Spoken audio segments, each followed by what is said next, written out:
January 1897, Greenbrier County, West Virginia.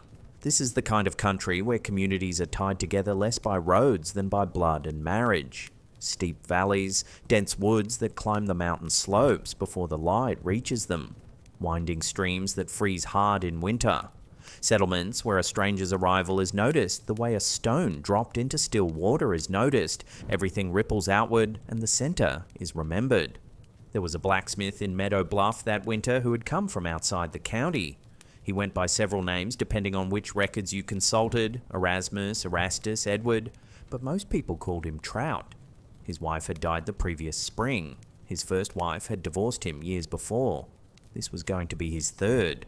Her name was Zona Heaster. She was 20 years old, the middle child of a farming family at the foot of Little Sewell Mountain, raised devout and close, and she had married Trout Shu in October within weeks of meeting him against her mother's strong objection. On the morning of January 23rd, Shue sent a neighbor boy to the house to run some errands and carry eggs to the store. The boy's name was Anderson Jones. He was 11 years old. When Anderson knocked on the door, nobody answered. He stepped inside. She was at the foot of the stairs. Her eyes were wide open. Her arms were arranged in a way that did not look right. There was a trail of blood across the kitchen floor. Anderson later said she seemed to be laughing. He ran to his mother, then he found Shue at the blacksmith shop, and this is where the story turns. Zona Heaster had grown up in Greenbrier County. She was described as strongly attractive, with features that people remembered as rather intense. She had a son out of wedlock in the autumn of 1895, the father listed in county birth records as supposed to be George Waldridge, a man who offered her nothing permanent. The child disappears from all subsequent records. What happened to him is not documented. What we know is that by October 1896, Zona was 20 years old and she met Trout Shu for the first time. Edward Stribling Trout Shu was a blacksmith. He had recently arrived in the county. He was in his middle 30s, physically capable of the work, and already twice over a man whose domestic life had left damage behind him. His first marriage had ended in divorce in 1889, while he was serving time in prison for stealing a horse. His wife, Allie Esterline Cutlip, had spent years tolerating what she called sustained beatings before she escaped. Community accounts, the kind that travel through small places and settle into memory, describe an occasion when a group of local men dragged Shue out of bed on a winter night and threw him through the ice of the Greenbrier River. That is not a documented court record, but it is the kind of story that stays. His second wife was a woman named Lucy-Ann Tritt. He married her in 1894. 8 months later, Lucy-Ann was dead. Shue's account was that she had fallen and struck her head on a rock at their home on Droop Mountain. There was no investigation. Zona Heaster met him the following October. Her mother, Mary Jane Heaster, upstanding, devout with the kind of certainty people describe as either conviction or stubbornness, depending on which side of her they encountered, opposed the marriage from the start. She did not say why in the records. She may not have been able to articulate it beyond instinct. The wedding went ahead on October 20th, 1896. Zona was dead inside 3 months. When Anderson Jones found her body, Shue was notified and rushed to the house. He was there before the doctor arrived. By the time Dr. George W. Knapp came through the door, Shue had already moved Zona's body from where Anderson found it to the bedroom and had dressed her. He had put her in a high-necked gown, possibly the only fine one she owned. He had tied a veil beneath her chin. He had wrapped her neck in what he called her favorite scarf. When Dr. Knapp tried to examine her, Shue remained at her side. He held her head. He interposed himself between the doctor and the body in ways that were described later as cradling and protective, but that functionally prevented a proper examination of the neck and throat. Knapp's report changed in the days that followed. He recorded an everlasting faint first, then childbirth, though Zona had told no one she was pregnant, and those who knew her well said she had not appeared to be. Then finally, heart disease.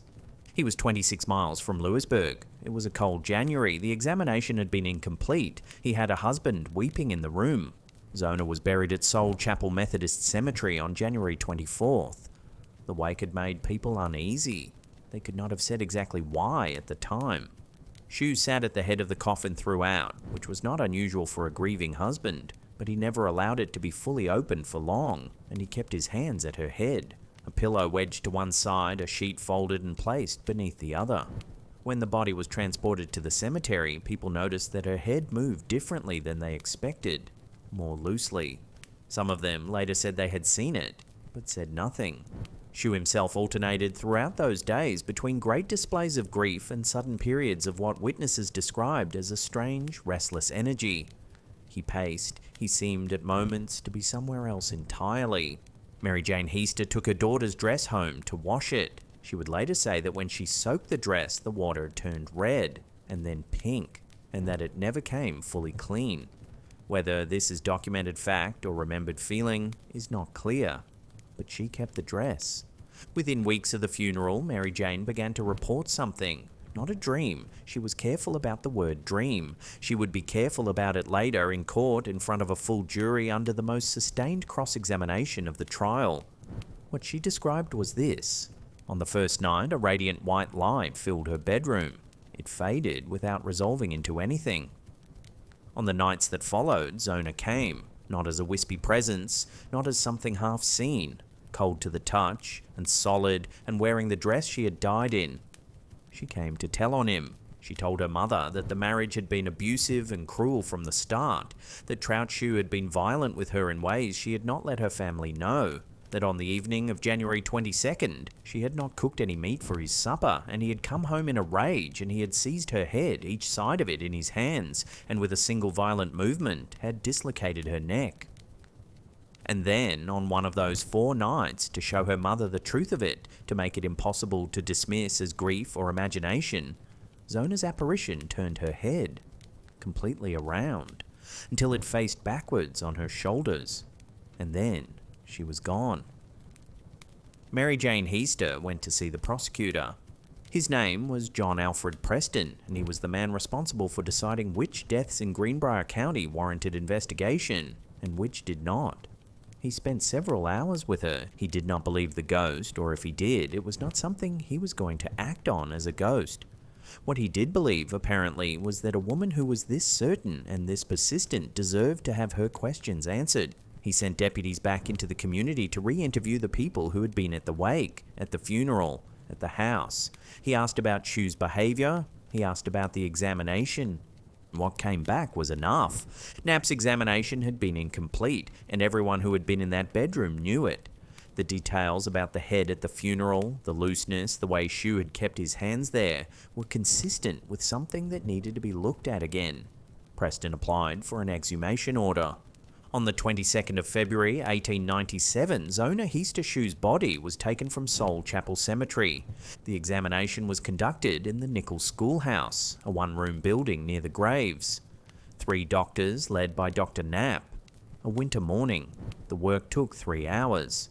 Edward Shue was permitted to attend. He sat on a packing box with a knife. He whittled. The examination was methodical. They worked from the surface of the body inward, documenting as they went. At some point, Dr. Knapp's attention shifted to the neck, and he turned to Preston, and they spoke to each other in low voices that nobody else could hear. Then Preston turned to Shue. "Well, Shue," he said, "we have found your wife's neck to be broken." A witness later said a change came over him that he couldn't explain.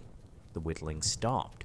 What the autopsy found was this. The neck was dislocated between the first and second vertebrae. The ligaments were torn and ruptured. The windpipe had been crushed at a point in the front of the neck, and there were marks of fingers on the throat consistent with manual strangulation. The cause of death was not heart disease. The cause of death was consistent with a man seizing a woman's head in both hands and wrenching it violently sideways.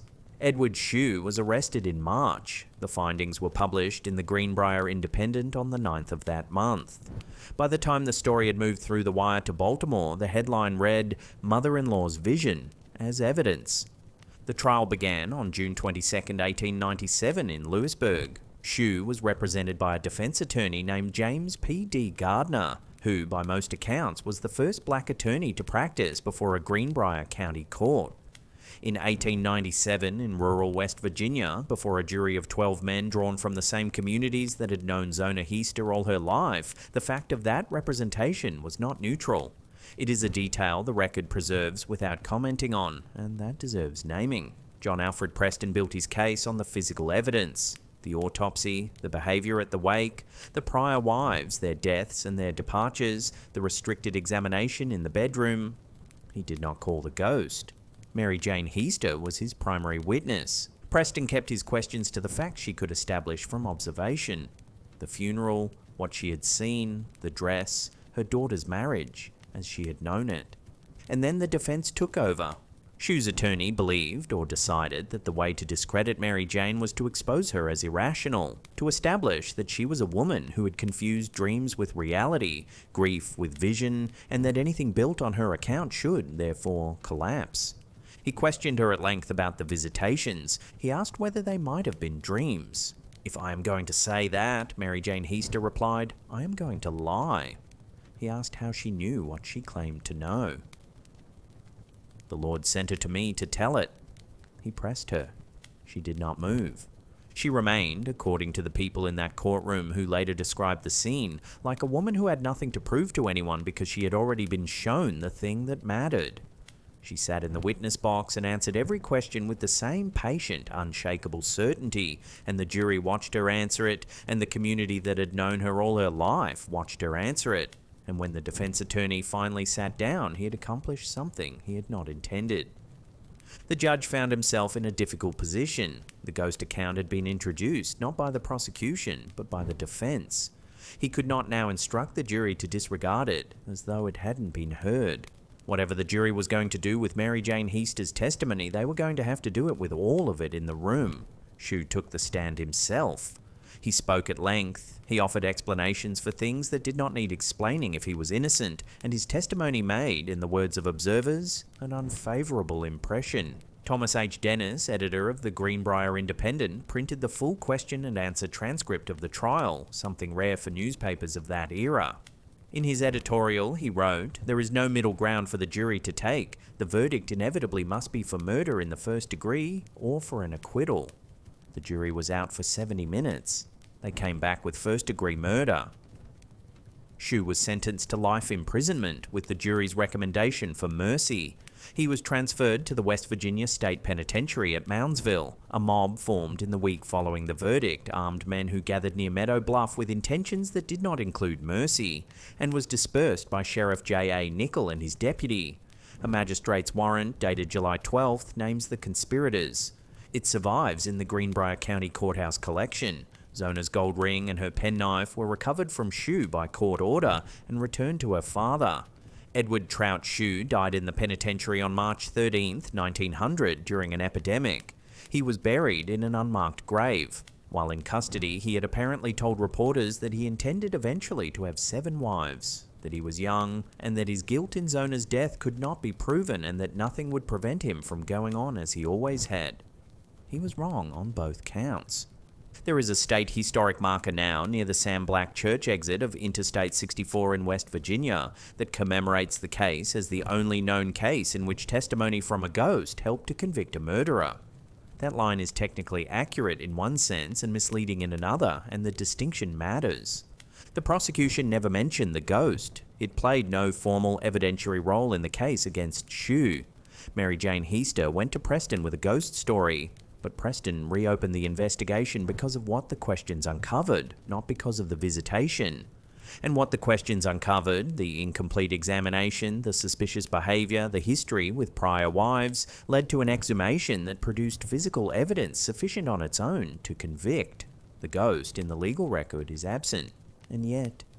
Without 4 nights of visitation, real or constructed, there is no visit to Preston. Without the visit to Preston, there are no questions. Without the questions, there is no exhumation.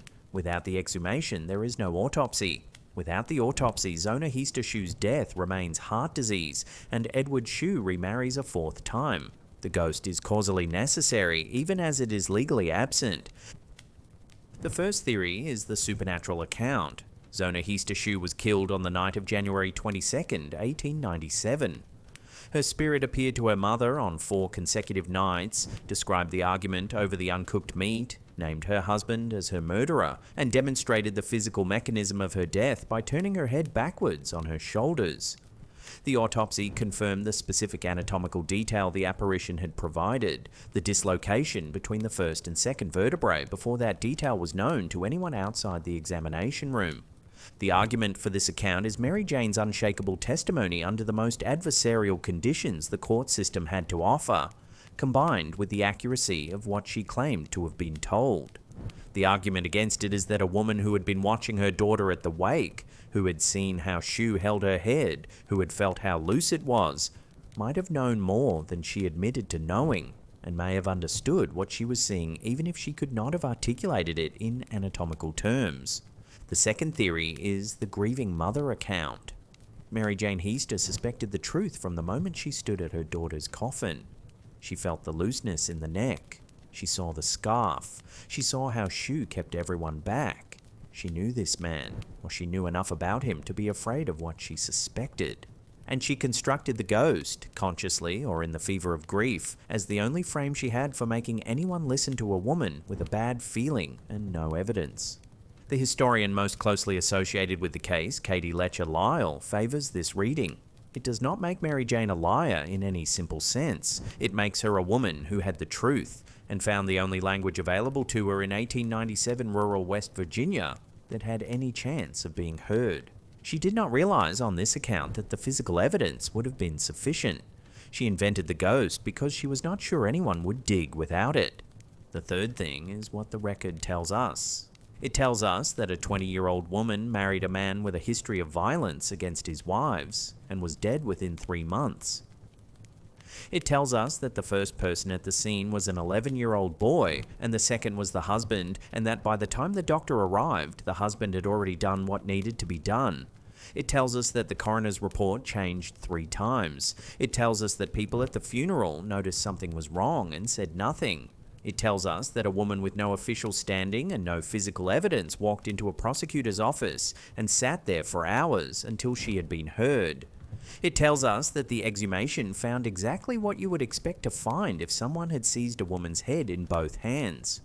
What it does not tell us is what happened on those 4 nights. That is the part that remains. Greenbrier County is still there, the steep valleys and the dark woods and the winding streams. Soul Chapel Methodist Cemetery, where Zona was buried and exhumed and returned. A cabin 4 miles from the historic marker where Anderson Jones knocked on a door one January morning and no one answered. The marker reads, "The only known case in which testimony from a ghost helped to convict a murderer." There are other ways to say it. The only known case in which the defense attorney's strategy put a ghost on the stand. The only known case in which a woman was heard because she said something that sounded impossible. And what sounded impossible turned out to be exactly true. Was it 4 nights of visitation from the dead? Was it a mother's grief, shaped into the only story that could be heard? Was it both? Was it something we don't have a word for, a knowledge that arrives whole, without a clear origin, the way some grief arrives before the thing that causes it? The answer is in Greenbrier County in January in a winter that ended 129 years ago, and it has not been recovered yet.